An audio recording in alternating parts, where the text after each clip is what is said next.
So look, welcome. My name's Craig Rice. I'm the advisory leader here at PwC. We're very pleased to have this. I think it's a unique convergence of local government New Zealand and the New Zealand Council for Infrastructure Development. I don't think there's been a combined meeting before, but it's great to sort of see that convergence between, you know, the local government aspect of our economy and the business and infrastructure aspect of our economy. Absolutely fantastic. We enjoy a great relationship with both organisations, and we have a belief in a concept that cities and districts build nations rather than the other way around, and I think we're seeing more and more evidence of that even this week with the announcement that things may be brewing and happening in the Hawke's Bay, which I'm sure one of our speakers will touch on today. The other thing to note is I'd like to welcome members of the press and media who are here today, and I'm sure they'll actively participate in the question and answer session which is to follow.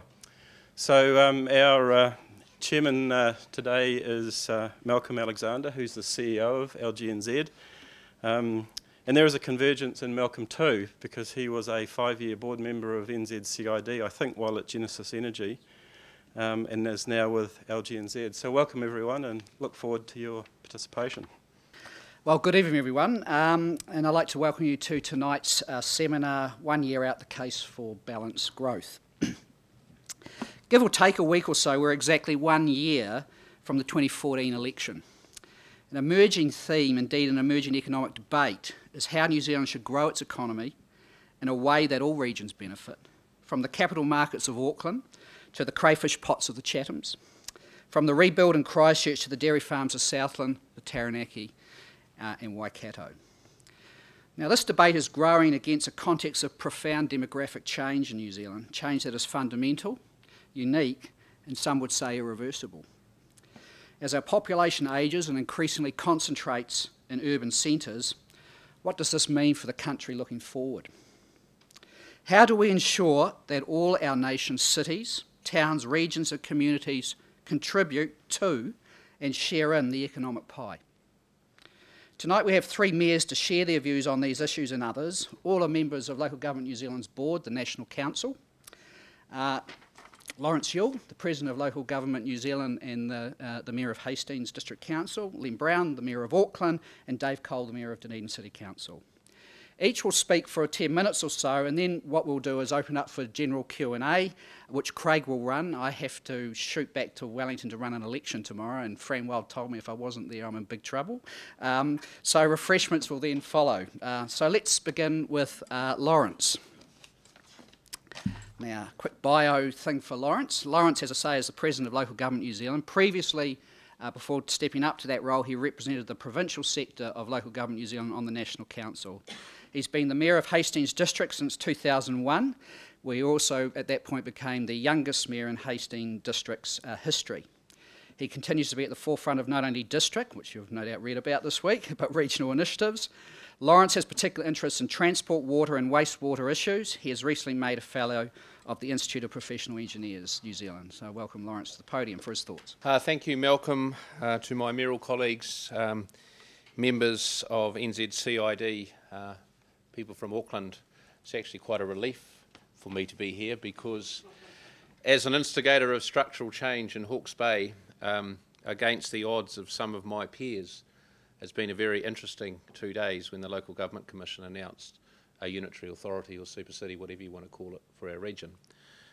It's something I strongly believe in, and equally it sort of reflects what I hope I'm going to talk about a little bit in my speech. I am what I might call a conservative reformer, and where I see things that need to be changed, I like to get on and try and change them. And I told the media yesterday, look, I haven't been put in this job to eat my lunch. And some people don't like that, and I'm delighted that actually Malcolm and Len and Dave have fundamentally, we all have really a really good board and a good chief executive. We are fundamentally repositioning Local Government New Zealand and our sector. And we're not afraid to step up. We're not afraid to acknowledge things that are wrong. failures, but we do want to make a difference. And that's really what I want to talk to you about tonight. And I'm delighted you've taken the time to come and listen to really what we're going to say. They are three very different perspectives. I haven't seen what the others are going to say, but I imagine they are different perspectives. But they are completely interlinked in terms of what we're trying to say and do. I hope today actually will be a springboard for conversation, not only for us, but a conversation with NZCID and the community as we lead into the 2014 general election. For too long, local government in New Zealand has been regarded as an economic handbrake. And I hear lots of stories, but for too long that's been so. We actually think there is a misconception that we are anti-development, and in fact, nothing could be further from the truth of most elected members that I talk to. We understand better than many that for that effective fit-for-purpose infrastructure will help drive economic development and prosperity.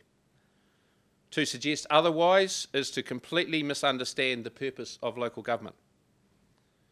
We are actually on the same page as business regarding infrastructure development, and we're on the same page regarding growing the economy. The question is, how can business, central and local government most effectively work together to develop this country in a more productive way?